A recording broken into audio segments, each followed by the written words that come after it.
ازيكم يا جماعه عاملين ايه؟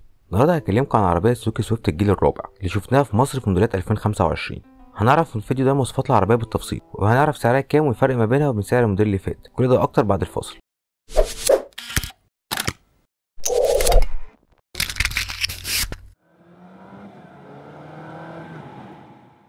تعتبر سوزوكي من العربيات اللي محبوبه جدا في مصر، وده لانها من اكتر العربيات الموفره للبنزين اللي نزلت في السوق المصري، والناس عندها ارتباط عاطفي كده بعربيات السوزوكي، سواء السوزوكي التمنيه اللي بنشوفها او سوزوكي الاسبريسو دلوقتي بقت تشتغل في داخل المدن زي مثلا حدائق الاهرام وكده وفي اكتوبر وزايد.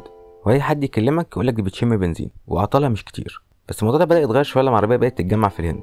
ما علينا، العربيه هنتكلم عليها النهارده هي سوزوكي سويفت موديل 2025. العربيه اللي شفناها نازله ب 910,000 جنيه، مع ان اخر سعر موديلات 2024 كان 765,000 جنيه، يعني فرق تقريبا 150,000 جنيه عن الموديل اللي فات. العربيه هنا بتيجي بارتفاع 1.52 سم، وده يعتبر اعلى من الموديل اللي فات بتقريبا 3 سم، وعرض العربيه هنا بقى 1.73 سم زي الموديل اللي فات مفيش اختلاف، انما الطول بقى 3.86 سم، ودي برضه اطول الموديل اللي فات ب 2 سم تقريبا.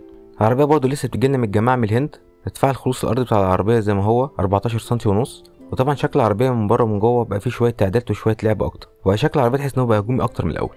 اهم تعديل بقى في العربيه موديلات 2025 ان هم شالوا الموتور ال 1200 سي سي ال 4 سلندر اللي كان بيطلع 84 حصان و107 نيوتن متر عزم، وحطوا مكانه موتور 1200 سي سي تربو 3 سلندر بيطلع 81 حصان و111 نيوتن متر عزم. وفتيس الاوتو مانوال ترانسميشن اللي كان في الجيل اللي فات اللي حصل منه شويه مشاكل بدلوه هنا مع فتيس سي في تي.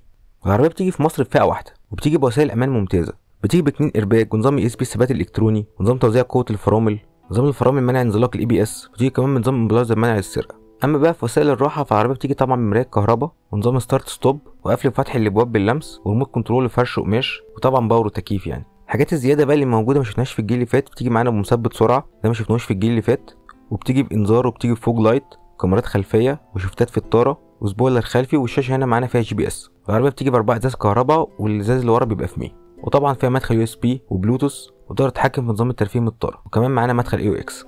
طب العربيه دي تستاهل 910,000 جنيه، يعني فرقها عن الجيل اللي فات 150,000 جنيه. انا شايف ان الفرق ده بينها وبين الجيل اللي فات يعتبر غالي مش رخيص، وخصوصا الموتور التربو ده هيحمل الجامد على الموتور الصغير.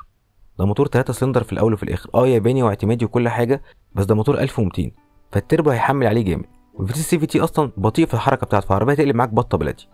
الفتيس الاوتو مانوال ترانسميشن كان فيه شويه مشاكل، بس ده في الاول وفي الاخر اوتو مانوال ترانسميشن، يعني في شويه كلوتشات بتتغير او بتتصلح، الفتيس مش اعتمادي للمدى الطويل، بس الصيانه بتاعته تبقى اسهل لو حصل فيه مشكله عن الفتيس السي في تي. الموتور اللي كان بينزل في الجيل اللي فات كان 1200 سي سي 4 سلندر، مش هتسمع بقى صوت الموتور العالي والاستجابه القليله والتكييف اللي هيضعف معاك شويه في الشغل. شكل العربيه بقى هجومي اكتر، بقى فيها مثبت سرعه، شفتات في الطاره، الكاميرات بتاعتها بقت احسن، وطبعا ده الموديل الجديد موديل 2025. بس انا شايف ان في السعر ده اللي هو 910,000 لا، ممكن في خيارات تانية احسن ممكن نبقى نبص عليها في السوق. وبس ده كان كل حاجه النهارده. يا ريت تشاركونا بارائكم في العربيه، وتقول لنا ايه العربيه اللي عايز تعرف معلومات عنها، وتلف لفه في القناه تشوف الفيديوهات اللي فاتت، ان شاء الله تلاقي حاجه تفيدك. متنساش تعمل لايك واشتراك في القناه. اشوفكم الفيديو الجاي. كان معاكم مؤمن سيد، سلام.